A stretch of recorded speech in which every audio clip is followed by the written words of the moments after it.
I ended up winning the photo challenge show pre-season, and now we're making a documentary about me.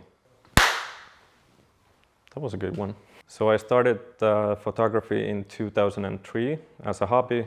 The first time I was the Young Photographer of the Year, had this series of 3 photos from the Helsinki swimming stadium, where I went on a regular summer day with my friends. Just took one roll of slide film and had 3 perfect shots for the competition, and motivated me to keep on going, and even got the idea of this could be my profession someday. Second time I won the award was with the photo of my dad snorkeling in Mexico. That was actually shot with a digital Canon camera, which was the Canon 350D or Rebel XT in the States. So Timo Honkanen is a family friend. They went to school with my dad, and olen itse harrastanut valokuvausta teini-iästä lähtien ja tehnyt vuosien varrella muutaman näyttelyn ja sitten myöskin valokuvakirjan. This one night when we were having dinner together at the restaurant, took some portraits of me. Also noticed that I'm taking some snapshots with this small digital pocket camera. So I look like a teenager without direction in this photo, and I'm glad you gave me the direction to join the camera club of Helsinki and pursue photography. So the same year I joined the camera club. They had a group for young people, a youth group. There wasn't many of us there, but I soon became the leader of the group. So I was like guiding other young people there. I shot a lot of slide film and also black and white film. Learned to develop and print my own photos. The slide film was and still is my favorite kind of film. So in 2006, when I graduated from the upper secondary school, I applied for the photography schools in Finland.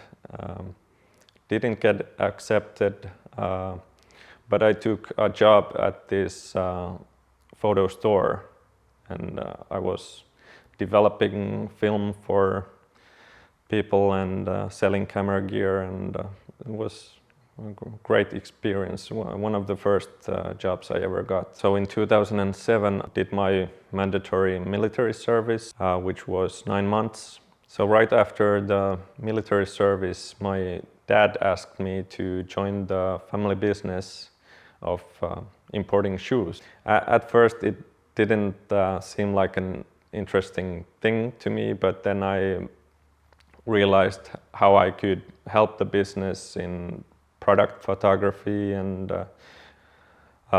designing catalogs and websites and all this, and it was a big learning curve for me also. One big takeaway from that experience with the shoes is using light in product photography, and after shooting thousands of shoes, I think I know how to take a photo of a shoe.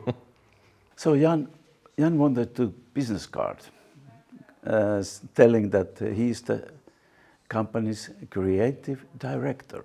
I said, okay, that's fine. Because normally also when you give a good title, you don't pay so much. And of course in the family business, you pay less than in the normal business. That's why. And he was accepting it, which was good for me and for all of us. And these are posters for the collection we did with Miss Finland Satu Tuomisto. One of the first times I ever shot someone in the studio professionally. All the product photos, the studio photos, and the layout is my design. So at the end of 2008, we had this big advertisement campaign with the Finnish Fear Factor TV show, and all the contestants had the Brazilian shoes with the 4 stripes. Yeah, maybe it was too big campaign, because then we waked up the Adidas lawyer in Finland. Adidas noticed this campaign in Finland and thought that the shoes look too similar to their 3 stripes. They went ahead and sued the company. And our wave was through the roof, but then we was coming down like a stone. And which led to a long and hard legal fight. The final conclusion after all these big things, what was really coming, was the bankruptcy of the company. After years of fighting in all the courts in Finland, the case didn't even get accepted for the European Union. They just kept it in Finland, and that meant the bankruptcy for my dad's company. So the one thing I've learned from my dad is to never give up, and that's exactly what he did. He continued working with the shoes, just with a different company, and I helped him for a couple of years. Company moved to this brand new location next to the airport here, the fashion center, building a high-end product photography studio in the basement of the fashion center. So in 2017 I became a partner of the product photography studio in fashion center, managing other photographers and training them. I helped set up all the gear, trained 5 or 6 photographers for the studio. We struggled with getting new clients in because it was such a new thing. So in 2019 we were at this point where the company needed more investments. I was thinking, should I invest on myself and my company or this company where I'm a partner? And eventually I decided to split off and bought my own studio. So as soon as I got this studio, business was going good, but then 2020 came and the coronavirus kind of messed up my schedule and cleared off my calendar. Yeah, I had all this free time on my hands, and I was shooting a lot of passion projects, and finally also decided to launch my own YouTube channel, Visual Thirst. I've been also consuming a lot of YouTube content myself. Came across this photo challenge show, saw their pilot episode, noticed that they were seeking for photographers for this pre-season, and decided to apply and got the place.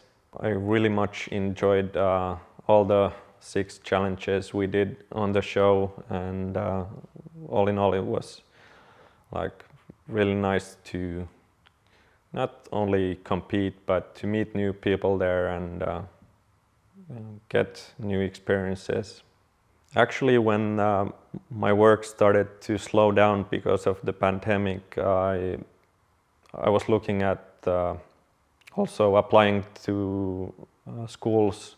Last year I didn't apply, but this year I decided it's time for me to apply. I still want to do photography in the future, but my main interest is in filmmaking. I'm actually starting film school.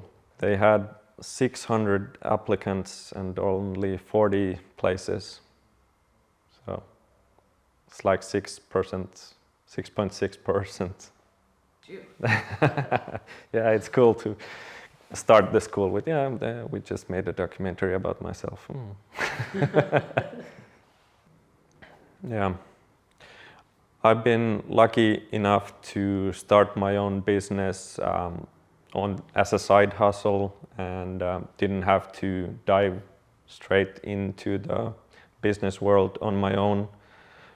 I suggest to anyone starting out photography to do some side projects while you have another job, because it's very hard to get clients in the beginning, like when you don't have any references.